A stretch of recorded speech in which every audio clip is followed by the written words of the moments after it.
Pernah nggak sih Anda bertanya-tanya, kenapa ya ada sebuah ide yang kelihatannya brilian banget, entah itu bisnis, program sosial, atau aplikasi, tapi pas dicoba untuk dibesarkan, malah gagal total. Hmm, itu pertanyaan yang bagus banget. Dan jawabannya seringkali agak mengejutkan. Gimana tuh? Masalahnya itu seringkali bukan di idenya. Bukan di idenya, terus di mana dong? Nah, masalahnya karena kita gagal membedakan satu hal yang super krusial. Oke, Antara mana bagian dari sukses awal itu yang merupakan bahan-bahan yang bisa diduplikasi, dan mana yang sangkoki. maksudnya sang koki itu bakat unik seseorang yang nggak bisa ditiru. Tepat sekali. Ketidakmampuan membedakan keduanya itu salah satu jebakan paling umum dalam penskalaan. Sebuah ide yang sukses kecil-kecilan itu seringkali ditopang sama pilar tak terlihat. Keahlian unik, kondisi ideal. Atau bahkan karisma seseorang. Nah, pas Anda coba replikasi idenya tanpa pilar-pilar itu, ya bangunannya runtuh. Analogi yang pas banget. Dan itulah yang akan kita dalami hari ini ya. Betul. Kita akan bedah bab 3 dari buku The Voltage Effect. Misi kita adalah untuk ngertiin konsep bahan yang tidak dapat diskalakan ini. Lewat 3 kisah nyata yang menarik banget. Betul, ada keruntuhan kerajaan restoran koki selebriti, kegagalan termostat super pintar, dan program pendidikan yang justru berhasil karena mereka sengaja merancang untuk ketidaksempurnaan. Ini kunci buat tahu apakah ide Anda itu dibangun untuk gagal atau dibangun untuk berkembang. Oke, kita mulai dari nama yang mungkin Anda semua kenal, Jamie Oliver. Sang naked chef. Nah, kita bicara soal restorannya, Jamie's Italian. Awalnya, ini sukses luar biasa di Oxford. Konsepnya kedengeran anti gagal ya. Iya kan, makanan Italia otentik, kualitas tinggi, harganya wajar. Logikanya, ini harusnya berhasil dong. Mereknya kuat, makanannya enak, apa yang bisa salah coba? Nah, ini dia yang bikin kasus ini menarik banget dan jadi pembuka yang sempurna buat bab ini. Di atas kertas, model bisnis Jamie Oliver itu kelihatannya sangat bisa diskalakan. Penulis buku ini membandingkan dia dengan koki legendaris lain, Ferran Adria dari El Bulli. Oh, yang gastronomi molekuler itu ya? Betul. Kejeniusan Adria itu kan teknik memasak yang super rumit, artistik. Jelas, itu adalah sang koki. Anda nggak bisa rekrut 1000 Ferran Adria. Sementara Jamie Oliver gayanya lebih merakyat. Masakannya sederhana, fokus ke bahan-bahan segar. Tepat. Jadi, Oliver itu cerdas. Dia menghindari jebakan pertama. Dia menjadikan bahan-bahan masakannya sebagai bintang, bukan kejeniusan dia di dapur. Masuk akal. Dan bahan-bahan tomat bagus, minyak zaitun, pasta segar, itu kan sangat bisa diskalakan. Bisa dibeli dalam jumlah besar. Namanya sebagai merek juga bisa diskalakan. Jadi masalah koki di dapur sudah beres. Tunggu. Saya masih belum ngerti nih. Kalau bahan-bahannya bisa dibeli massal, mereknya kuat, ini kan harusnya jadi resep sukses. Logikanya tinggal buka cabang di mana-mana. Nah, Apa yang terlewat di sini? Kok bisa sampai runtuh? pertanyaan yang bagus sekali dan disitulah inti masalahnya. Oliver memang berhasil mengatasi masalah koki di dapur. Tapi dia tanpa sadar menciptakan koki lain di tempat yang nggak terduga. Koki lain? Di mana? Di manajemennya. Buku ini menyoroti satu sosok kunci, Simon Blackden, direktur pelaksananya. Oke. Blackden ini seorang veteran industri restoran. Dia punya intuisi super tajam buat milih lokasi yang sempurna, negosiasi sewa yang bagus, milih mitra waralaba yang pas, dan yang paling penting, Apa tuh? membangun budaya kerja yang positif di setiap restoran baru. Wow. Jadi Blackden ini dia faktor manusia yang nggak kelihatan tapi krusial banget ya. Tepat. Dia koki lain, tapi di ruang rapat, bukan di dapur. Keahliannya itu kan bukan sesuatu yang bisa ditulis di buku manual. Sama sekali nggak bisa. Keahlian Blackden itu campuran pengalaman puluhan tahun. Jaringan, insting bisnis.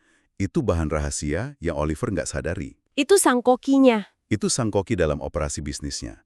Nah, ketika orang-orang kunci kayak Blackden ini akhirnya pergi, fondasi kerajaan itu mulai retak. Nggak ada lagi yang punya sentuhan ajaib buat mastiin setiap lokasi baru sesukses yang pertama. Kualitas makanannya jadi nggak konsisten, layanannya turun, dan mereknya perlahan-lahan tercemar. Akhirnya, ya runtuh. Gila. Ini pelajaran yang mahal banget. Artinya kita harus benar-benar audit sukses awal kita dan nanya jujur. Ini berhasil karena sistemnya atau karena ada 1-2 Simon Blackden di tim kita yang melakukan keajaiban tiap hari? Pertanyaan yang harus ditanyakan semua orang. Kisah Jamie Oliver tadi benar-benar bikin melek ya. Ini langsung mengarahkan kita ke konsep inti lain dari bab ini. Yaitu, gimana kita harus bedain antara hal yang bisa ditawar atau negotiables. Dengan yang mutlak harus ada dan tidak bisa ditawar, atau non-negotiables. Nah, itu dia. Konsep ini fundamental banget. Buku ini ngasih analogi mobil yang jelas sekali. Gimana tuh? Kalau Anda mau bikin mobil, 4 ban dan sebuah mesin itu non-negotiables. Harga mati. Betul. Tanpa itu, Anda nggak punya mobil. Cuma tumpukan logam. Sebaliknya, sistem navigasi canggih, pemutar musik, pengangkat kursi, itu semua negotiables. Fitur tambahan yang bagus, tapi mobil tetap bisa jalan tanpanya. Persis. Tantangannya adalah mengidentifikasi mana mesin dan ban dalam ide Anda. Oke, mesin dan ban itu jelas, tapi buku ini menyoroti satu ban yang sering kita lupain. Apa itu? Yaitu apakah orang mau nyetir mobilnya sesuai aturan. Maksud saya soal kepatuhan. Di buku ini istilahnya compliance. Ah iya, kepatuhan. Ini rintangan besar yang sering dianggap sepele loh, terutama oleh para pembuat ide. Kenapa begitu? Anda bisa bikin obat paling mujarab di dunia, tapi obat itu sama sekali nggak berguna kalau pasien lupa atau malas minum. Betul juga. Fenomena ini dijelaskan oleh sesuatu yang disebut bias masa kini atau present bias. Oke, present bias. Apa itu? Intinya, otak kita lebih mentingin biaya atau kesulitan saat ini daripada manfaat di masa depan. Wah, ini kayak niat kita buat diet ya. Kita tahu manfaatnya jangka panjang buat kesehatan, tapi godaan kue coklat di depan mata sekarang itu jauh lebih kuat. Hahaha, contoh yang sempurna. Biaya menahan diri terasa sekarang. Manfaatnya masih jauh di angan-angan. Persis. Dan penulis buku ini, John Lees, menghadapi masalah present bias ini secara langsung di proyek pendidikannya. Chicago Heights Early Childhood Center atau CHECC. Oke. Salah satu pilar non-negotiable dari program mereka adalah keterlibatan orang tua yang terpandu. Mereka tahu programnya nggak akan berhasil tanpa itu. Tapi orang tua kan sibuk. Nah, itu dia. Mereka sadar bagi banyak orang tua yang sibuk berjuang dengan kerjaan dan masalah sehari-hari, meluangkan waktu buat program ini, itu biaya yang besar. Jadi gimana mereka mastiin kepatuhannya? Gimana mereka ngatasin present bias ini? Mereka melakukan sesuatu yang sangat cerdas dan pragmatis. Mereka nawarin insentif tunai. Dibayar untuk patuh. Betul, mereka bayar orang tua yang berpartisipasi penuh dalam program. Ah, cerdas sekali. Jadi mereka mengubah manfaat jangka panjang yang abstrak, perkembangan anak Anda akan lebih baik, jadi sesuatu yang konkret dan terasa sekarang juga. Uang tunai di tangan. Mereka melawan present bias dengan imbalan masa kini. Tepat. Ini contoh brilian tentang gimana merancang ide dengan mempertimbangkan perilaku manusia yang sebenarnya, bukan manusia ideal yang ada di kepala kita. Tapi ternyata, bahkan kalau orang patuh pun, masih ada masalah lain yang ngintai pas kita coba ngembangin ide. Selalu ada masalah lain. Iya, buku ini menyebutnya penyimpangan misi atau mission drift. Konsep ini kedengarannya agak licin. Bisa dijelasin lebih lanjut? Ini jebakan yang sangat halus, karena seringkali terjadi dengan niat yang paling baik. Oh iya? Contoh terbaik dari buku ini itu program Early Head Start. Ini program pemerintah yang ada kunjungan rumah untuk dukung perkembangan anak usia dini di keluarga berisiko. Oke. Dalam uji coba skala kecil, program ini terbukti sangat efektif. Hasilnya luar biasa. Kedengarannya program yang hebat. Terus apa yang terjadi pas diperluas? Nah, saat diperluas ke ribuan keluarga, para pekerja lapangan nemuin realitas yang jauh lebih kompleks. Keluarga-keluarga ini menghadapi krisis yang lebih mendesak. Seperti apa? Mereka butuh bantuan makanan, tempat tinggal yang aman, perlindungan dari kekerasan domestik. Isu-isu yang sangat mendasar ya? Betul. Akibatnya, para pekerja lapangan yang baik hati ini, mereka menghabiskan sebagian besar waktu kunjungan mereka jadi pekerja sosial darurat, bukan ngejalanin kurikulum pendidikan yang udah dirancang. Wah, jadi niatnya mau ngajar alfabet, tapi kenyataannya malah sibuk nyari bantuan makanan. Persis.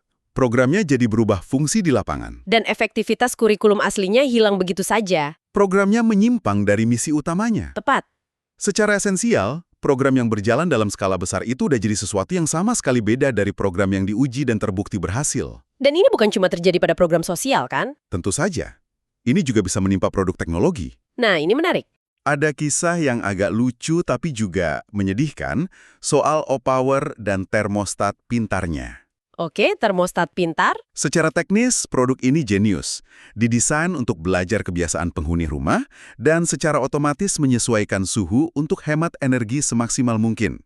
Di lab, penghematannya luar biasa. Tapi di dunia nyata, Di dunia nyata, produk itu gagal total menghemat energi. kok bisa? Alasannya sangat manusiawi.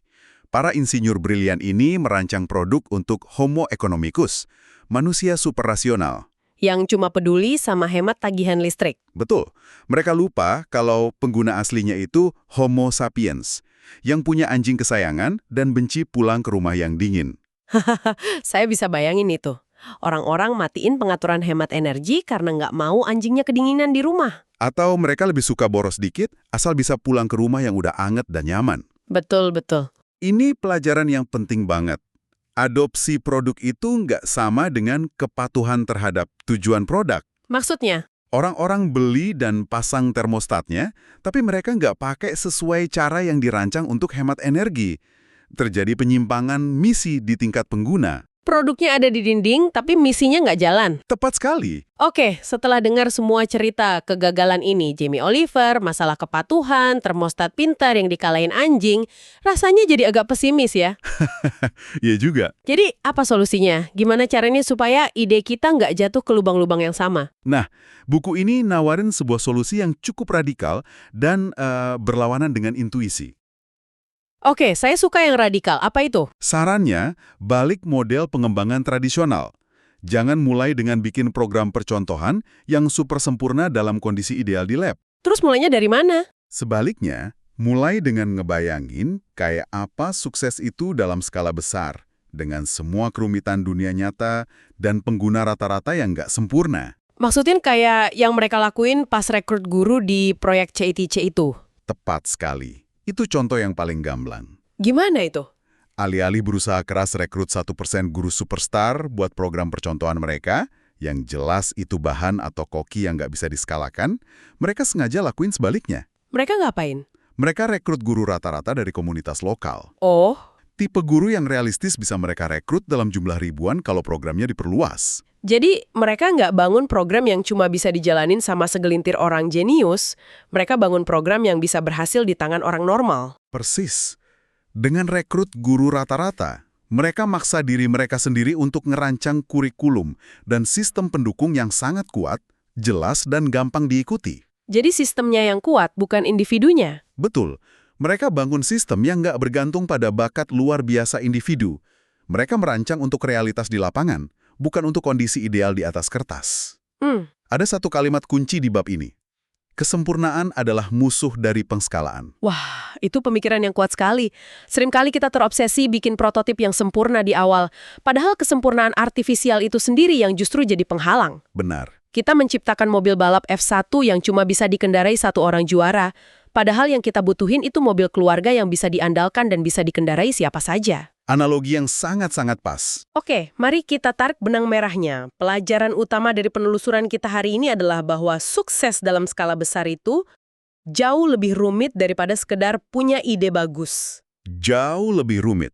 Ini tentang kemampuan kita buat nginspeksi ide kita sendiri dengan jujur dan mengidentifikasi mana koki dan mana bahan-bahan. Mana yang keajaiban individu dan mana yang sistemnya bisa direplikasi. Betul. Dan ini juga tentang memahami elemen-elemen yang tidak bisa ditawar dalam ide Anda, terutama yang berkaitan dengan perilaku manusia. Harus antisipasi masalah kepatuhan dan resiko penyimpangan misi sejak awal ya. Harus. Dan yang paling penting, seperti yang baru kita bahas, rancanglah ide Anda untuk realitas dunia nyata, bukan untuk kondisi percontohan yang steril. Jangan bikin program yang cuma jalan dengan karyawan atau pengguna superstar. Karena Anda nggak akan pernah punya mereka dalam jumlah yang cukup untuk mencapai skala yang besar. Sebagai penutup, sebuah pemikiran untuk Anda renungkan. Tadi kita bahas gimana termostat paling canggih sekalipun bisa gagal total karena nggak memperhitungkan perilaku manusia yang nggak terduga. Sekarang, coba pikirkan sejenak sebuah area dalam hidup atau pekerjaan Anda. Mungkin itu aplikasi baru yang lagi Anda kembangkan, proses baru di perusahaan, atau bahkan resolusi tahun baru Anda sendiri. Oke. Asumsi pengguna sempurna apa yang diam-diam Anda pegang, dan apa yang akan terjadi jika Anda merancangnya ulang dari awal, bukan untuk versi ideal diri Anda atau pelanggan Anda, tetapi untuk kita semua. Manusia nyata yang impulsif, nggak konsisten, dan kadang-kadang nggak logis ini.